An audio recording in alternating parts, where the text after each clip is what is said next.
Hello, Rosebuds. I hope that you all are enjoying your day so far. I'd like for you all to come in, sit down, and have a seat. We are going to have a serious discussion about the video that I have pulled up here today. This video was published by Fox 2 Detroit. I will be leaving the donation information in the description of this video. I'll also be leaving a link to general resources for child abuse and neglect. And I'm going to use that word abuse because I do not know if the full word ABUSE is allowed on YouTube, and I don't want to get in trouble. And I just want to say that should you have any concerns or suspicions and you believe that someone is or some child is in danger, you can always call law enforcement or the appropriate authority. Okay, on the ticker that you see at the bottom of the screen, that is the information to where donations can be dropped off if you live in Detroit. Or if you don't live in Detroit and you just want to be helpful, the sheriff in this video, he lists the things that are needed for the children. There's been an outpour of support for the children in the Detroit community, which is beautiful to see. You all will see that in the video. But I want to say that when you hear gentlemen on channels on YouTube like the Cart Before the Horse channel discuss how poverty negatively affects children, this is a great example of what Mr. Walker and Gavin X are describing and talking about. Okay. Please, if you are triggered by abuse, please maybe brace yourself, because what is described is hard to hear. It really made my stomach turn, and I don't want you all to be caught off guard. Okay, so let's get started. One of the first questions is that we've heard from a lot of people is, where was the dad during this? So to back up a little bit, the father had been incarcerated for a period of time and had no contact with the kids. When he came out, he sought the opportunity to reunite with the kids and actually filed some legal papers in court to try to get visitation and those kinds of things.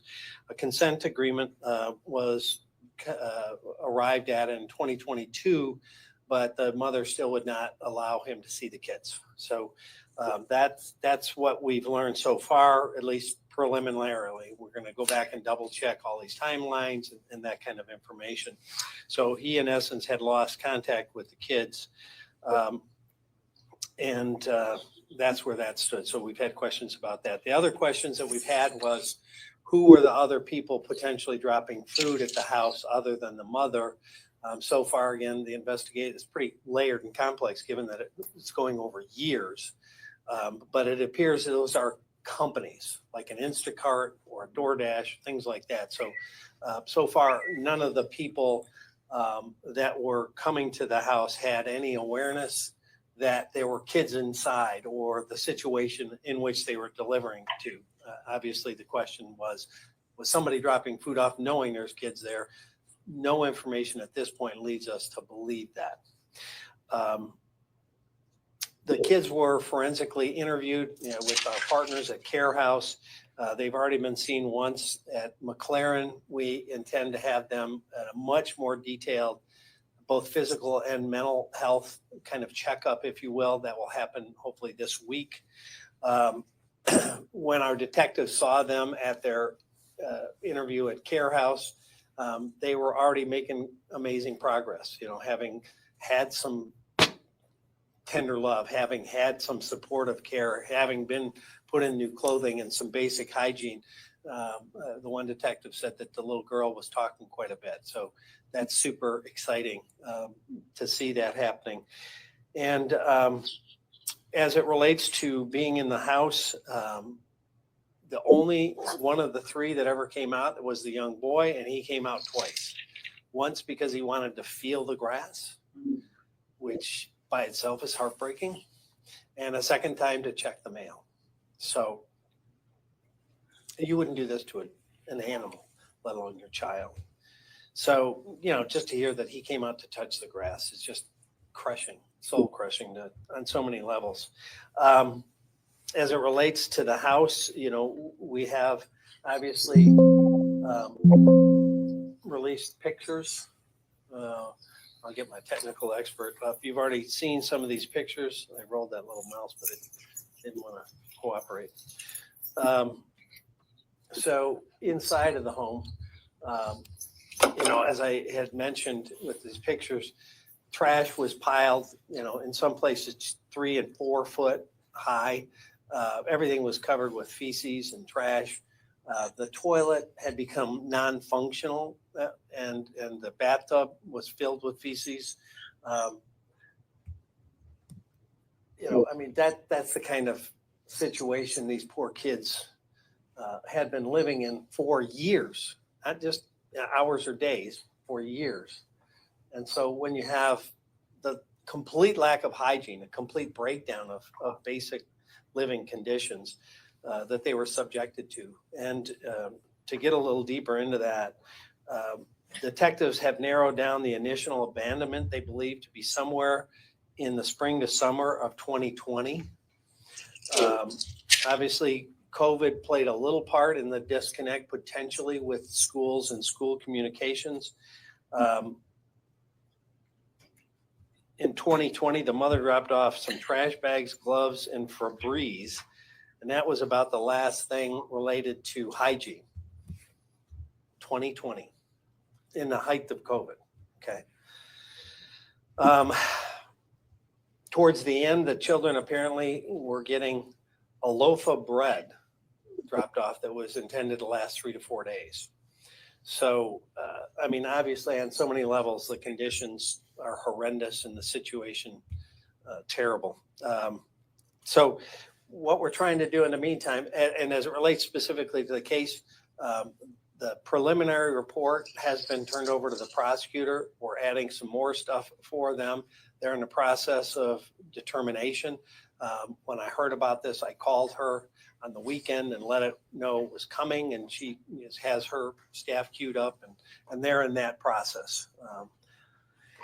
As it relates to the kids, the first thing we wanted to do is obviously get them safe and to get them clean and get them enclosed. And I will say we have one of the most generous communities, I think, in the world. We put on there that we needed clothing, and this is just a tiny sample of what we've received. At the office of another office of ours, we have bags and bags. So we don't need any more clothing. We greatly appreciate it. The family and the kids greatly appreciate it.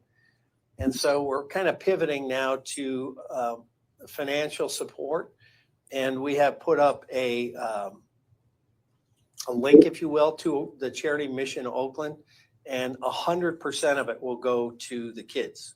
Unlike some of the traditional fundraising methodologies you see out there, they take a percentage. 100% of this will go to the kids.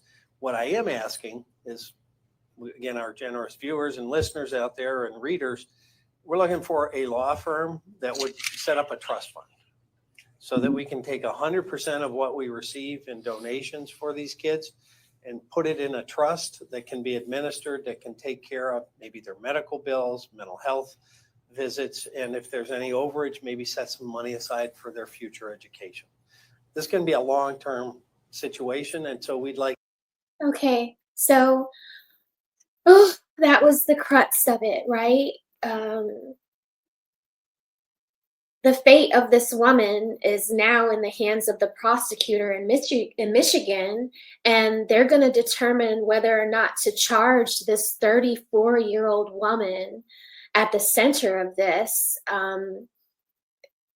with, I'm pretty sure, child abuse and many, many other charges. I'm going to keep an eye out for what they decide. But I want you all to understand that females actually perpetrate child physical abuse at higher rates, but are less likely to injure the child than males severely, right? So, in the instances where men are causing the abuse, they usually have more physical forms of abuse. But you might be asking yourself, what are child abuse, or what is child abuse and neglect, right?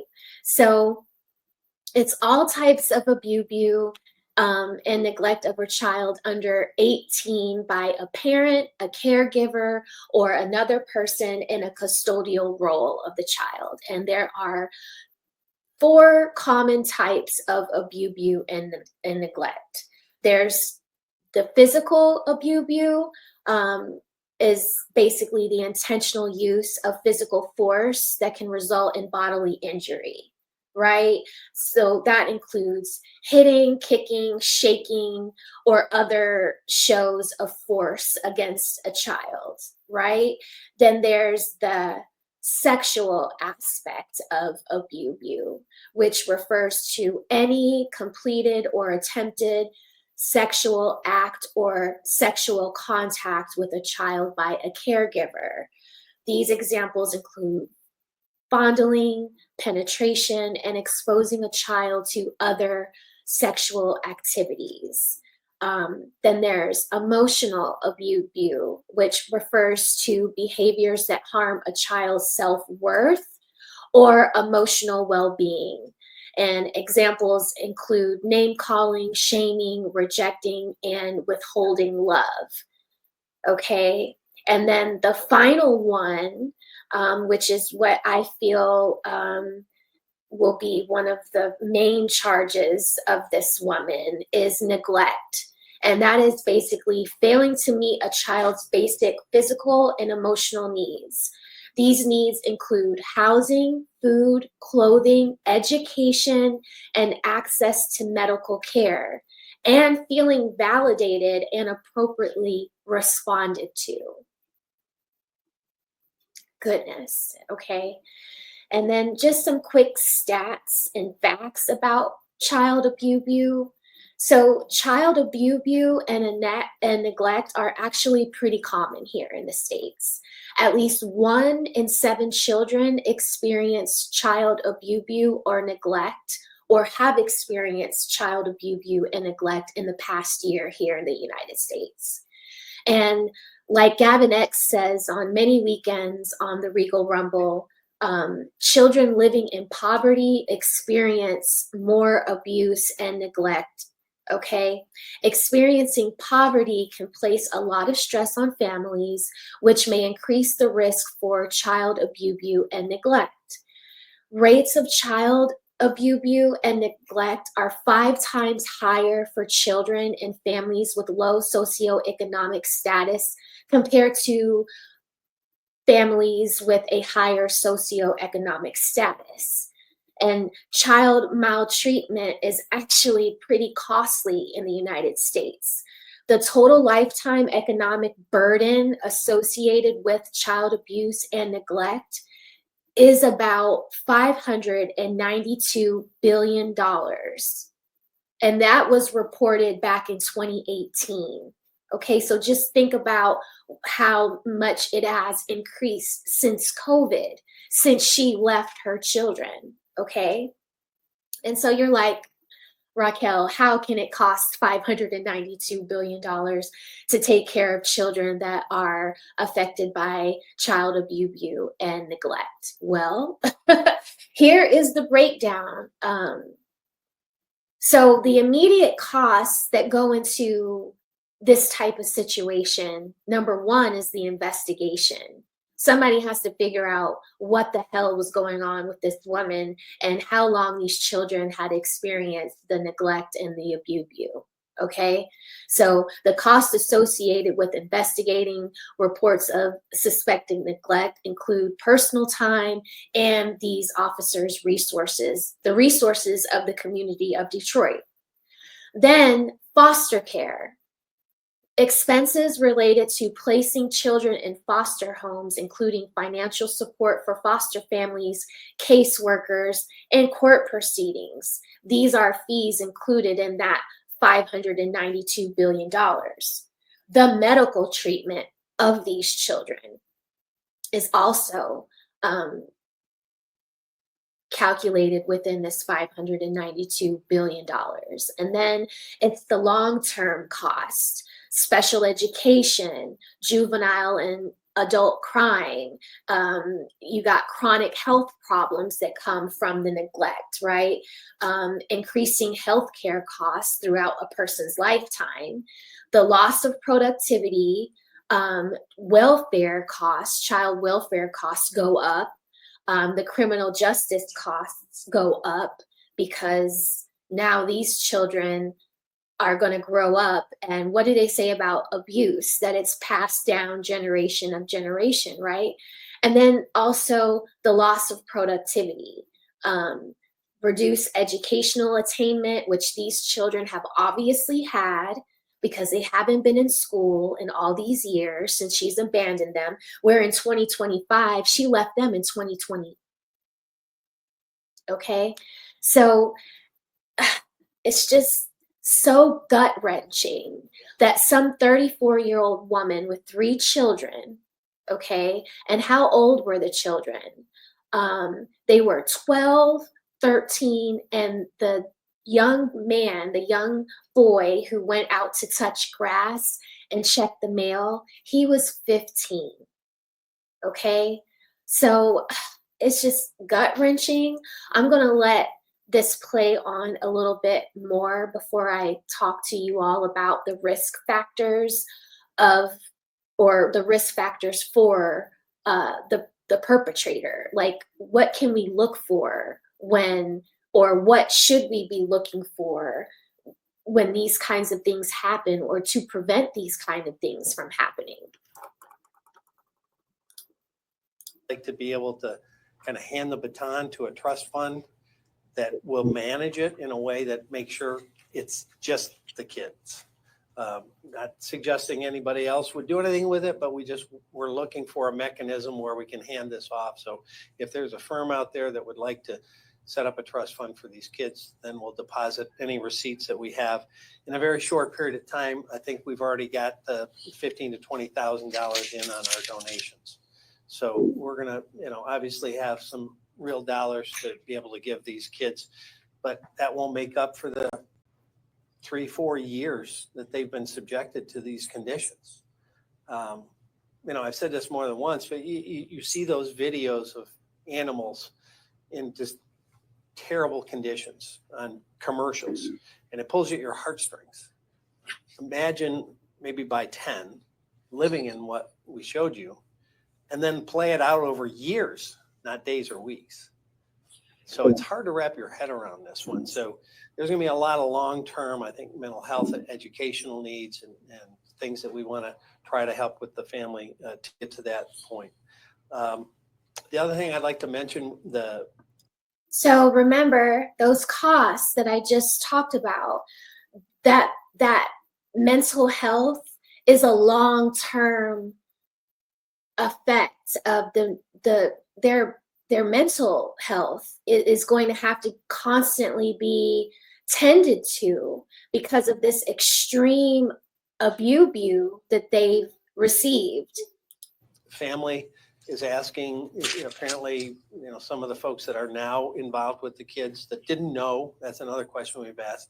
They didn't know what was going on with the kids. They had been told by her that somebody else was babysitting the children or other kinds of things. So they were unaware what was happening so far, according to our investigation. But okay, so this is a good segue to get into the risk factors for perpetration.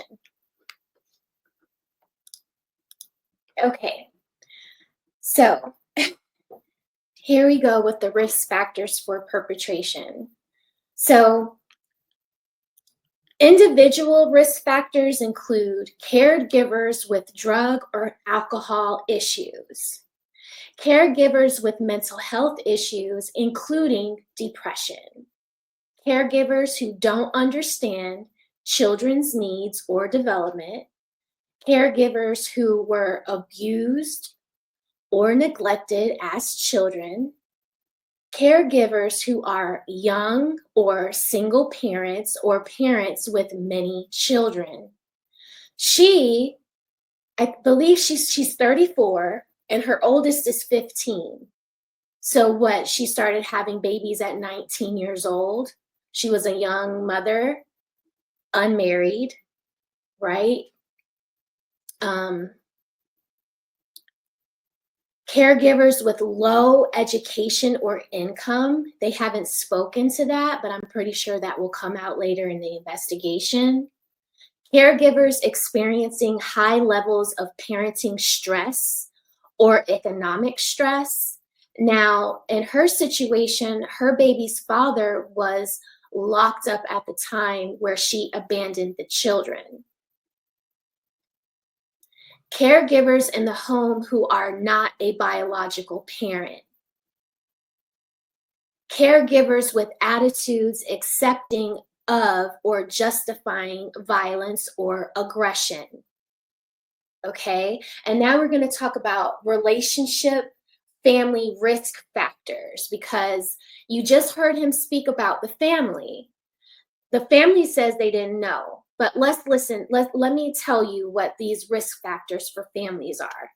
Families that have household members in jail or prison. These children's father was in prison at the time that they were neglected.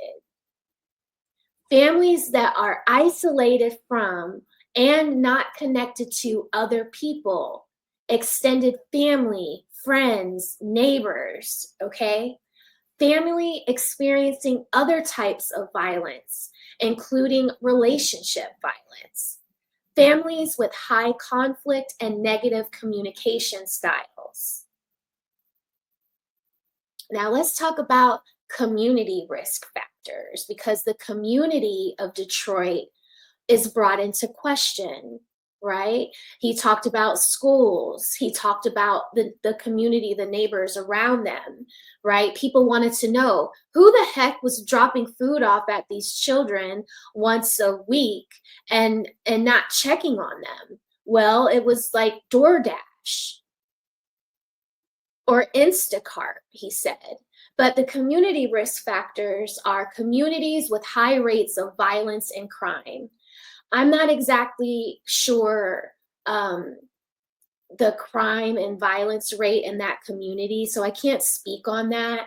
But communities with high rates of violence and crime, communities with high rates of poverty and limited educational and economic opportunities, communities with high unemployment rates, communities with easy access to drugs and alcohol, communities where neighbors don't know or look out for each other.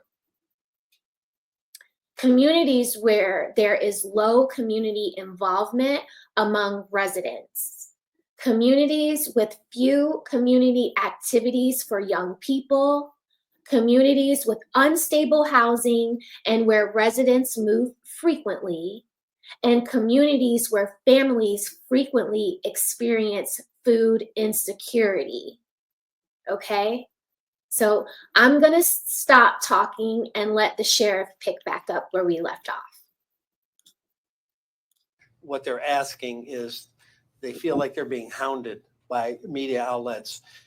So they'd like to get some privacy for their kids and the grandkids and aunts, and those folks want just a little bit of a safe bubble, if you would. So they asked that, which of course we're going to do. Now, on another front, all of us are asking, how the heck did this happen? How did we lose 3 kids? How did they fall through the system? The community, the relatives, the schools, how did no one know? And the easiest answer we could come up with, and I put on my old legislative hat, and thank heavens we've got a person on our staff that also had worked in the legislature, and we examined the school code, and there's some gaps that we think in part allowed this to happen. And so what we're going to suggest is there needs to be some changes in state law. Right now, basically, there is no specific duty required that is triggered by certain actions. So what I mean by that is a school district in this case received a request for records from another school in Pontiac, but no verification the children ever moved to that school. And so at some point, when they didn't show up, they were just dropped off the enrollment of the school that sent the transcripts. So no one knew that they were nowhere. And so what we're proposing, and we're already communicating to a potential bill sponsor, is some amendments to the school code that will close that communication gap so that before a child is unenrolled, they have to obtain written confirmation that child's someplace else. That doesn't happen now. And that's what happened here, it appears. It's still, again, being investigated because we're going back years and trying to check records. But it looks like based on that request for records, neither of them knew where that child was and presumed, I guess, that the other one had the children. So the other thing, this is the specific language, but it goes into basically filling that gap, closing that hole so that if a child doesn't show up at a school for a period of time, then it triggers a follow-up where they have to communicate with either a truancy officer or law enforcement to begin an examination of what happened to these kids. Where are they? You know, it's unbelievable to think that we've got 3 kids that fell off everybody's map for years. So that goes to the second part, as I said, within 20 days, the sending school that sent those records has to notify the truancy officer if they have not received written confirmation that that child is someplace else safe. So it shortens the window. First trigger is 10 days, second trigger is 20 days. And obviously this can be worked on, amended, or changed by the legislature. We're just suggesting there's got to be some accountability measures so we don't have kids fall through the cracks in such a horrific way. And that is the direct donation link to the children and their needs. So that's kind of the basics of where we are. As I said, we're going to have some follow-up investigative things we're going to be doing. We're going to check much more deeply the children's physical and mental well-being. Obviously, we're going to need to get an educational assessment on where they are. Without any education for a period of years, you know, you hear how many kids across this country fell way behind from 1 year of COVID. Imagine where these kids are. And so, you know, we don't have a clue. Where are they educationally in terms of acuity and also mental health and all the developmental things that happen in those critical years? You know, we don't know. And they're going to have needs with that. So it's a big undertaking, a big process, and one of the most tragic long-term abuse situations I've ever seen. I've been in this a long time. So that's kind of where we sit. Questions? What did mom say or do to make her children so scared of leaving the house for years? They were just scared. I don't know that she said anything particular that she's admitted to us, but they were afraid to leave. I know that much. What's the latest with mom? I know the prosecutor's looking at this, but where is she? What's She's going on? in custody with us. Is she cooperating? Yeah, I mean, she's talking to us, but we've got some follow-up secondary things that we want to ask her based on more information that's come to our attention since this originally surprisingly came to our attention when we were thinking we were going to check on her welfare and found 3 kids. Any idea on the state of her mental health? I have no information or background that she's got any mental health challenges, but obviously that will be all part of the case. What's the message for everyone who's stepped up to make donations, whether that's been financial or all these supplies that have come in? A heartfelt warm thank you to everybody that has stepped up. I mean, as I said, in very short order, we got a ton of clothing, so much we had to say, okay, we got enough of that. Let's pivot to other ways we can help, and people have jumped in on that. I honestly think we have one of the most generous communities in the world, and I've seen it time and time again. You know, I mean, this goes back more than 20 years when I went to Ground Zero after 9/11. I'm gonna stop it there. I'm gonna link all of the information that I think is helpful in the description box of this video. It's just heartbreaking. And you see the title, Detroit Baby Mother Terrorist Does the Unthinkable. Do you feel like a woman that has 3 biological children, do you think it's right for me to call her a baby mother terrorist? And I got that phrase from Mr. Palmer. He has a channel on YouTube. I will also link a description to one of his videos. He discusses abusive mothers quite often on his channel. And he also offers, he's a great resource for information for gentlemen like the father of these children getting out of jail, you know, trying to get custody of his children. You know, he was met with, you know, he got out of prison, he got out of jail or prison. He went to the courts to file a petition to see his children. And he did this in 2022, and he was successful, right? The court said, you know, you get to see your children. But this baby mother terrorist hid the children from him. One of the reporters is going to ask where the mother was living while the children were living in squalor. And he doesn't answer that question because it's an ongoing investigation, but I'm very interested in hearing what she's been doing these past 4 years.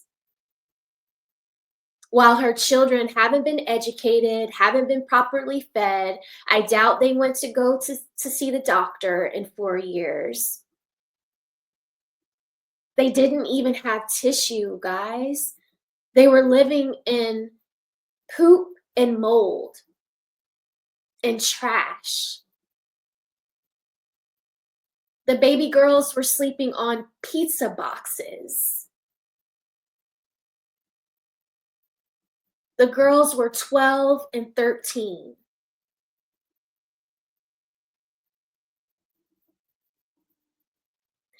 Their toenails were so long that it was hard for them to walk.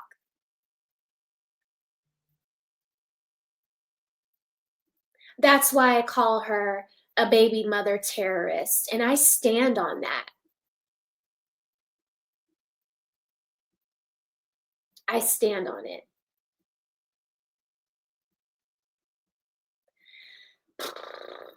Sad, so sad, so horrible.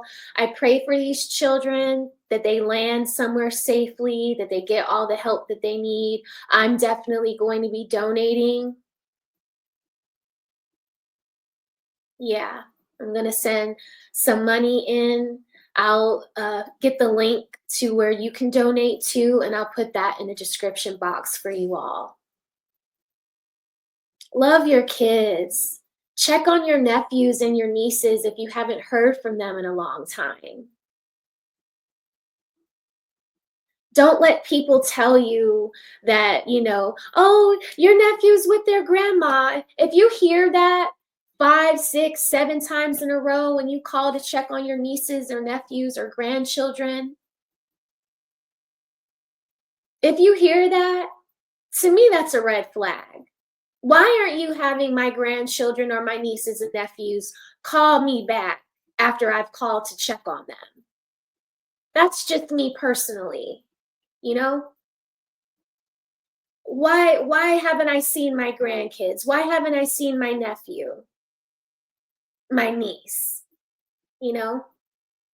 It's important that we as a community stick together, not only to report things when we see things that look wrong or suspicious, but in our own families.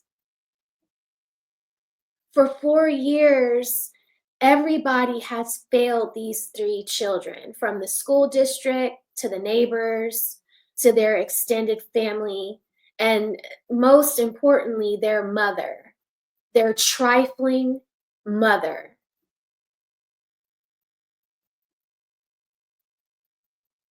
Once we find out her name, I think I might commission Divine Photos to go and sweep the internet for her Facebook and Instagram pages so we can see what she's been doing in these past 4 years. I hope the inmates in whatever prison she lands sees it too. What about you? That's all for me today, guys. That just really rocked my world. And I feel like I'm going to speak on the things that I feel passionate about. Hopefully this hasn't disturbed you too much, you know, and maybe it employs you to send a donation to these kids because they need it. They don't deserve this. So have a great day, Rosebuds. See you all in the next video. Love y'all. Bye-bye.